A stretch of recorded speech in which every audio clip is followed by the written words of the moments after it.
بسم اللہ الرحمن الرحیم، السلام علیکم۔ گزشتہ ہفتے میں جو ایک افسوسناک واقعہ پیش آیا جس نے ہم سمیت سب کو انتہائی مغموم بھی کیا، بہت سب لوگ شوق میں بھی رہے۔ اسلام آباد کی جو کانٹینٹ کریٹر تھی ثنا یوسف، بہت سے لوگ ٹک ٹاکر کے بھی ان کو پکار رہے ہیں۔ ایک انتہائی افسوسناک واقعہ جس کی مذمت کرنے کے لیے الفاظ نہیں ہے۔ اوبیسلی اس کا بہت سارا سب لوگ مذمت کر رہے ہیں اور بہت ساری چیزیں آپ لوگوں نے اس پہ سن لی ہوں گی، لیکن کچھ پہلو ایسے ہیں، اس زاویے سے، اس پرسپیکٹو سے بھی چیزوں کو دیکھنا بہت ضروری ہے۔ سب سے پہلے تو ہم نے یہ دیکھا کہ واقعہ ہوتے ہی فوری طور کے اوپر ایک مخصوص طبقہ، ایک خاص قسم کی بریگیڈ جو ہے وہ فوری طور کے اوپر ابھی تفصیلات آنے سے پہلے لٹھ لے کے یہ پڑ گئی کہ غیرت کے نام پہ ایک اور قتل، مذہب کے نام پہ ایک اور قتل، اور بلا واسطہ روایات کو اور بہت ساری دیگر ایسی چیزوں کو ٹارگٹ کرنے کی ٹرائی کی گئی، اور اس آڑ کے اندر اپنا بہت سارا غصہ، اپنی فرسٹریشن، اپنی بڑھاس نکالنے کی کوشش کی گئی۔ لیکن جب واقعے کی تفصیلات سامنے آئیں تو نہ تو وہ غیرت کا مسئلہ تھا اور نہ ہی کسی مذہب کا اس سے تعلق تھا۔ اور اس میں ایک اور افسوسناک چیز یہ ہے کہ وہ سارے کے سارے الزام تراشی کرنے والے لوگ جو یہ کہہ رہے تھے کہ غیرت کے نام پہ کسی غیرت مند نے یہ قتل کر دی یا پھر اس کے پیچھے کوئی ریلیجیس انٹینشن ہے، ایسے تمام جھوٹے الزام ایزیوم کرنے والوں نے نہ کوئی معافی مانگی، نہ انہیں کوئی شرم آئی۔ پھر ساتھ ہی ساتھ ایک اور ریئیکشن جو کہ بالکل اسی طرح غیر ضروری تھا کہ ریاست کدھر ہے، حکومت کیا کر رہی ہے، یہ ریاست پاکستان میں کیا ہو رہا ہے، حکومت سوئی ہوئی ہے۔ اس معاملے میں حکومت نے کیا کرنا تھا؟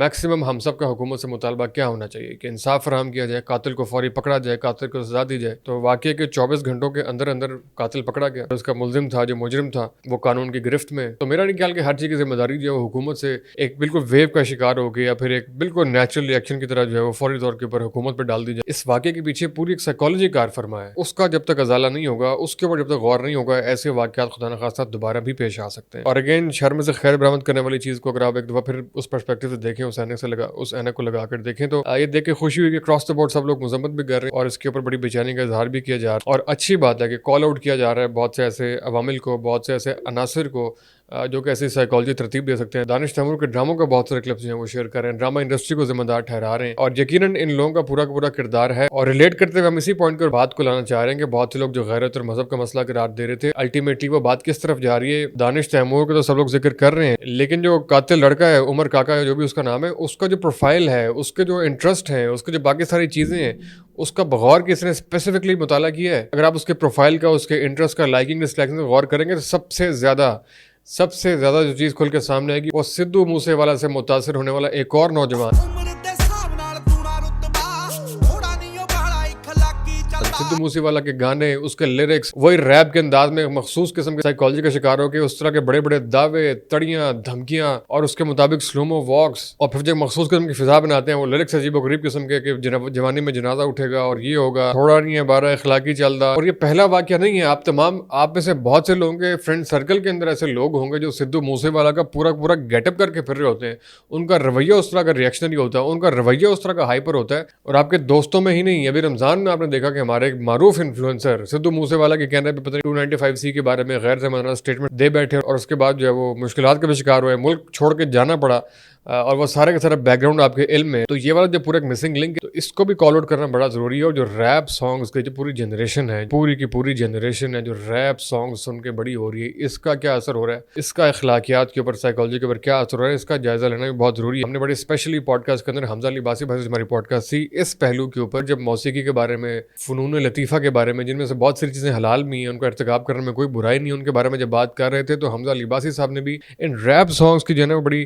کھل کے، بڑی انپولوجیٹکلی مذمت کی تھی کہ جس قسم کے ایک سائیکالوجی، لیرکس، بیٹس اور پھر سارے کے سارے جو متکبرانہ قسم کی گفتگو ہوتی ہے وہ امپیکٹ کیا کر رہی ہے۔ ریپ میں زیادہ تر حق تلفی کی باتیں ہوتی ہیں، لوگوں کے جان مال عزت کو نقصان پہنچانے کی باتیں ہوتی ہیں، تکبرانہ باتیں، انتقام کی باتیں، انتقام میں یہ کر دوں گا، میں وہ کر دوں گا، تم نے میرا لیول نہیں دیکھا۔ ان نوئنگلی، انکانشیسلی جس طریقے سے آپ کے اندر وہ سرایت کر رہی ہے اور جس طرح کی پروڈکٹ اب سامنے آ رہی ہے، اس صورت میں جو ہے وہ نتیجے سامنے آنا شروع ہو گئے ہیں کہ 22 سال کے لڑکے 17 سال کی لڑکیوں کی جان لینے پہ اترے ہیں۔ جان لینا، کسی کی جان لینا، یہ کوئی چھوٹا واقعہ نہیں ہے۔ اگر کبھی کسی نارمل فرد نے انصاف کو پورا کرتے ہوئے بھی کسی کی جان لینی ہو، لیجٹمیٹ طریقے سے انصاف کے تقاضوں کو پورا کرتے ہوئے بھی جان لینی ہو، اس کے لیے بھی خاص قسم کی ہمت، حوصلہ، ایک خاص قسم کی سائیکالوجی چاہیے ہوتی ہے۔ الا یہ کہ کسی معصوم کی جان لے لینا یہ بہت بڑا واقعہ ہے، اس کے لیے خاص قسم کی سائیکولوجیکل کنڈیشن جو ہے وہ وٹنس کی جا سکتی ہے۔ بلکہ ہم نے اس حوالے سے اپنے ایک دوست سے بات بھی کی جو کہ مینٹل ہیلتھ ایکسپرٹ اور سائیکالوجسٹ ہیں، یہ 1.5 منٹ کا ان کا کلپ ضرور سنیں کہ یہ جو سارے کے سارے گانے اور اس طرح کی پوری ایک فضا فضا ہوتی ہے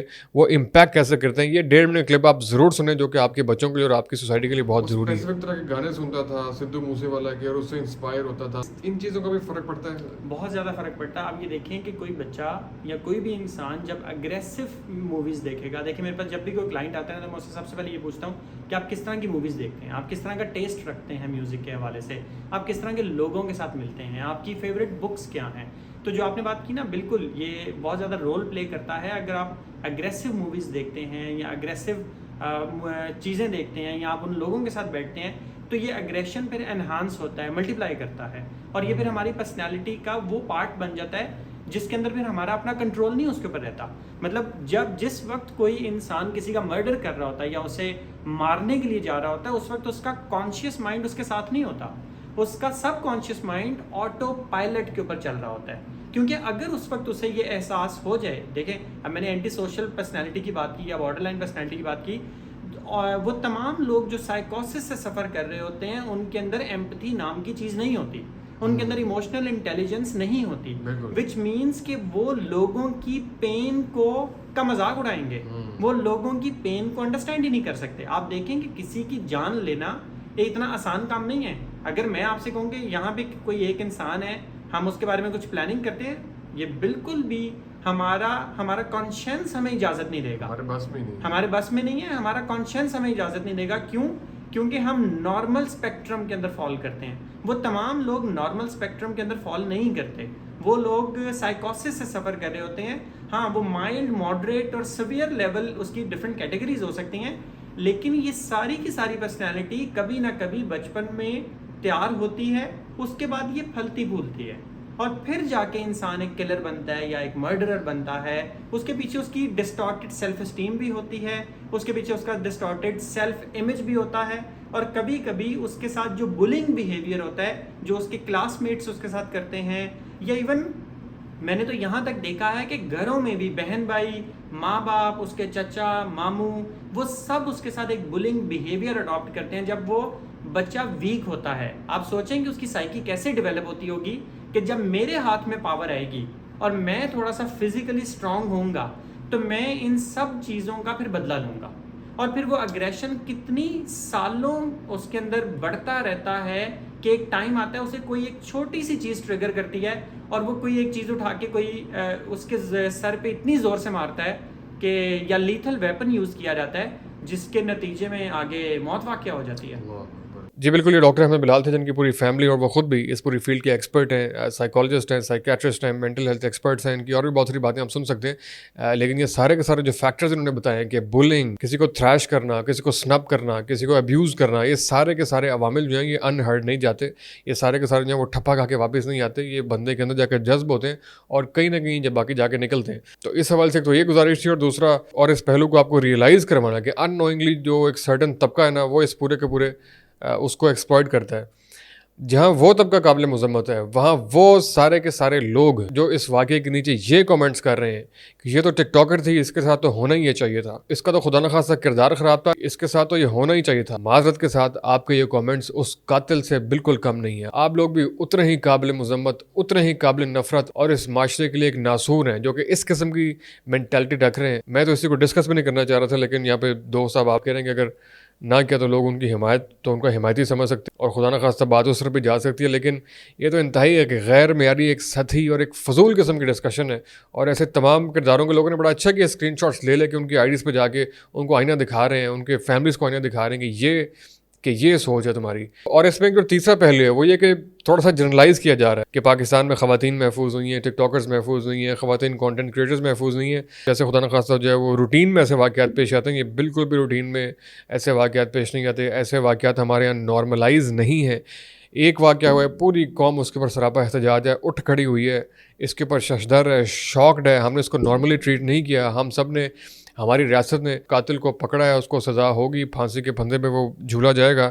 تو پلیز ریاست کو اور ملک کو ایسے پورٹریٹ نہ کریں کہ ہمارا معاشرہ خدا نخواستہ اس نہج کو پہنچ چکا کہ یہاں پہ معاملات بہت سارے کہ سب کچھ نارملائز ہے. ایسا نہیں ہے. تمام ہزاروں لاکھوں خواتین اپنے گھروں میں جو کہ اپنی مرضی سے زندگی گزارتی ہیں محفوظ ہیں، مامون ہیں. بہت سارے چیلنجز ہیں. سوسائٹی کو بہت بہتر کرنے کی ضرورت ہے. مردوں کی بہت تربیت ہونے کی ضرورت ہے. خواتین کی تربیتی پہلو پہ، اخلاقی تربیتی پہلو پہ بہت سارا غور کرنے کی ضرورت ہے. لیکن یہ سب کچھ بالکل بھی نارملائز نہیں ہے. اور لاسٹ میں پوائنٹ میں وہی کنیکٹ کروں گا کہ جو مخصوص طبقہ تھا جہاں سے بات شروع ہوئی تھی کہ جس نے فوری طور کے اوپر غیرت کو اور مذہب کو ٹارگیٹ کرنے کی ٹرائی کی تھی، یہ بالکل وہی طبقہ ہے. ابھی ہم سب لوگ جو ہیں وہ عید کی تیاری کر رہے ہیں. یہ اگین وہی لوگ اسٹیٹس اور سٹوریز لگا رہے ہیں کہ مہنگائی کے اس دور کے اندر قربانی کرنے کی کیا ضرورت ہے. اتنا مہنگا جانور آپ لے رہے ہیں، کسی غریب کی شادی کروا دیں، کوئی غریب کے لیے واٹر کولر لگا دیں. یہ قربانی، یہ جانور، یہ خون، اس سے اللہ کیا. اور یہ بھی ایک ایسا پروپیگنڈا ہے جسے ہر سال ہم نمبرد آزما ہوتے ہیں. اور سمجھانے کی ضرورت ہے کہ ہمیشہ ایسے موقعوں پہ کیوں آپ کے سوال جو ہے وہ جنم لیتے ہیں. کیا ابھی جو شادی سیزن تھا اس کے اوپر لاکھوں کروڑوں اربوں روپے کے جو اخراجات ہوئے، فضول خرچیاں ہوئیں جس کی کوئی ضرورت نہیں تھی، کیا اس موقع پہ یہ سوال نہیں کیا جا سکتا تھا؟ کیا ابھی ہم نے PSL کے اوپر لاکھوں کروڑوں روپے خرچ کیا سیلیبریشن کے اندر، کیا اس موقع کے اوپر یہ سوال پیدا نہیں کیا جا سکتا؟ ابھی جنگ کے بعد ہم نے سیلیبریشنز کی، جشن کیا، بہت سارے ایسے معاملات ہوئے، کیا ان کے اوپر آپ نے ایسا کوئی سوال اٹھایا؟ نہیں اٹھایا، کیونکہ ان تمام چیزوں کا بھی کوئی نہ کوئی مقصد تھا کہ اس سے ملک کے لیے، وطن کے لیے محبت پیدا ہوتی ہے. تو کیا یہ سارا جو عمل ہے اس کا کوئی بیک گراؤنڈ نہیں ہے؟ اس کے اندر کوئی معنی پوشیدہ نہیں ہے؟ اس کی کوئی ہسٹری نہیں ہے؟ یہ جو پوری کی پوری عبادت ہے اس کے اندر کوئی حکمت پنہا نہیں ہے؟ یقیناً ہے. بتانے کی ضرورت ہے کہ ہم اللہ رب العالمین کے بندے ہیں، ہم اس سے ایک تعلق کے اندر ہیں، اور اسی تعلق کا پرچار کرتے ہوئے، اس کے حکم کو بجا لاتے ہوئے ہم اس کے اوپر اس قربانی کی سنت پہ عمل کرتے ہیں. اور اس حکم کا یہ حصہ ہے کہ اگر آپ کے پاس استطاعت ہے تو یہ قربانی کریں. یہ تو اللہ نے ویسے ہی شرط عائد کی، اگر آپ جتنی استطاعت رکھتے ہیں اتنی ہی قربانی کریں. تو جو حصہ ڈال سکتا ہے، جو چھوٹا جانور کر سکتا ہے، جو بڑا جانور کر سکتا ہے، وہ اپنی استطاعت کے مطابق کر رہا ہے. اور جو نہیں کر سکتا وہ نہیں بھی کرتا، اس سے کوئی پوچھ گچھ نہیں ہونی، اس کے اوپر کوئی گناہ نہیں ہے. لیکن آدھی بات کر کے جو بہت سے لوگ سٹوریز لگا رہے ہیں کہ اگر آپ کو استطاعت نہیں ہے تو آپ قربانی نہ کریں، اس کے لیے اپنے بچوں پہ خرچ کر دیں. تو یہ تو اللہ نے ویسے ہی کہا ہے، لیکن پوری بات بیان کریں نا کہ اگر آپ کو پیسے ہیں، استطاعت ہے تو کیا کرنا چاہیے. تب آپ یہ سوال اٹھاتے ہیں کہ نہیں، تب بھی آپ کسی اچھے مقصد پہ صرف کر دیں، کسی بہتر مقصد کے پیچھے لگا دیں. تو ایسے موقع کے اوپر فلسفہ قربانی اور اس کے پیچھے جو پوری ہسٹری ہے، اور یہ بہت امپورٹنٹ قسم کی بڑی اہم عبادت ہے، تو اس کا پورا فلسفہ بیان کرنے کی بہت ضرورت ہے.